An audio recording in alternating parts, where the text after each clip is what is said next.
ITC company ఇప్పుడు stock మార్కెట్లో red hot pick గా మారింది. గత 2-3 నెలలుగా ఈ స్టాక్ లో మంచి మొమెంటం కనిపిస్తోంది. గూడ్స్ అండ్ సర్వీసెస్ ట్యాక్స్ అమలు అంశం వెలుగులోకి వచ్చినప్పటి నుంచి ఈ షేర్ పెరుగుతుందనే అంచనా ఉన్నా పెద్దగా కదలిక కనిపించలేదు. అయితే గత 4 సెషన్స్ లో మాత్రం మంచి స్పీడ్ కనిపించింది ఈ స్టాక్ లో. ఇంతకీ ఈ స్టాక్ ఇప్పుడు హోల్డ్ చేయాలా లేక ప్రాఫిట్ బుక్ చేయాలా?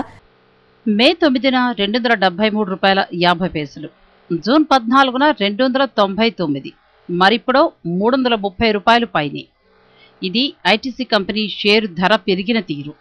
మిగిలిన షేర్లతో పోల్చుకుంటే ఫండమెంటల్స్ స్ట్రాంగ్గా ఉన్న షేర్ని ఎంచుకుంటే ఎంత లాభపడవచ్చో ఐటీసీ ర్యాలీ నిరూపించింది. అటు తాను పెరగడమే కాకుండా ఇండెక్స్ను కూడా పుష్ చేసింది. IT, FMCG, tobacco packaging, hotels, paper mills ఇలా మల్టీ డైవర్సిఫైడ్ కంపెనీ అయిన ఐటీసీ భారతీయుల జీవితాల్లో చొచ్చుకుపోయింది. 1910లో ఇంపీరియల్ టొబాకో కంపెనీ ఆఫ్ ఇండియాగా ప్రారంభమైన ఈ కంపెనీ ఆ తరువాత పూర్తి భారతీయత సంతరించుకుని ఐటీసీ లిమిటెడ్గా 1974లో మారింది. అక్కడి నుంచి అనేక రంగాల్లో తనదైన ముద్ర వేసిన ఐటీసీ స్టాక్ మార్కెట్లో పెద్ద ఈక్విటీ కలిగిన సంస్థ. ఈ కారణంతోనే ఇందులో పెద్దగా మూమెంట్ కనిపించదు. అయితే ఫండమెంటల్స్ స్ట్రాంగ్గా ఉండడంతో డౌన్ సైడ్ రిస్క్ లేని కంపెనీగా ఐటీసీని ఎక్కువ మంది అనలిస్టులు రికమెండ్ చేస్తారు. గూడ్స్ అండ్ సర్వీస్ ట్యాక్స్ అనే అంశం వెలుగులోకి వచ్చినప్పటి నుంచి ఐటీసీపై ఎలాంటి ప్రభావం ఉంటుందనే అంశం ఆసక్తిగా మారింది. ఎప్పుడైతే టొబాకో ప్రొడక్ట్స్పై అడిషనల్ ఎక్సైజ్ సుంకాన్ని తీసేశారో ఇక అప్పటి నుంచి ఈ కంపెనీ షేరు ధరలో పెరుగుదల కనిపిస్తూ వచ్చింది. అలా 2 నెలల క్రితం ₹273 దగ్గరున్న షేరు ధర ఇప్పుడు ₹350 మార్క్ని కూడా తాకింది. ఇక్కడే చాలా మందికి ఈ స్టాక్లో ప్రాఫిట్ బుక్ చేయాలా లేక లాంగ్ టర్మ్ కోసం అట్టిపెట్టుకోవాలా అనే ధర్మ సందేహం తలెత్తుతోంది.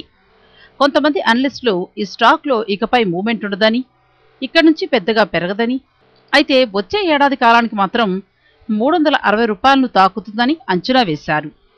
ఇదే సమయంలో global financial firm Credit Suisse ఐటీసీని ఏషియా ఎఫ్ఎంసీజీ ఫోకస్ లిస్టులో చేర్చింది. లైఫ్ టైం హైని తాకిన సందర్భంలో ఐటీసీ మార్కెట్ క్యాపిటలైజేషన్ 4 లక్షల కోట్లకు పైగా చేరి రికార్డ్ క్రియేట్ చేసింది. బ్రోకింగ్ ఫర్మ్ ఐసీసీఐ డైరెక్ట్ ఐటీసీకి లాంగ్ టర్మ్ వ్యూతో ₹407 టార్గెట్ ఇచ్చింది. మరో రీసెర్చ్ సంస్థ షేర్ ఖాన్ ₹380 వరకు పెడుతుందని అంచనా వేసింది.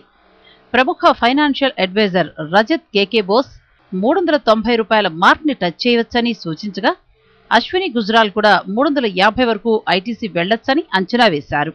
ఎలా చూసినా ఐటీసీ షేరు సాధారణ మార్కెట్ల కండిషన్లలో లాంగ్ టర్మ్ లో మంచి పిక్ అవుతుందని తేల్చుతున్నారు. స్టాక్ మార్కెట్లు గరిష్ట స్థాయిలను కూడా ఈ వారం అధిగమించలేకపోయాయి.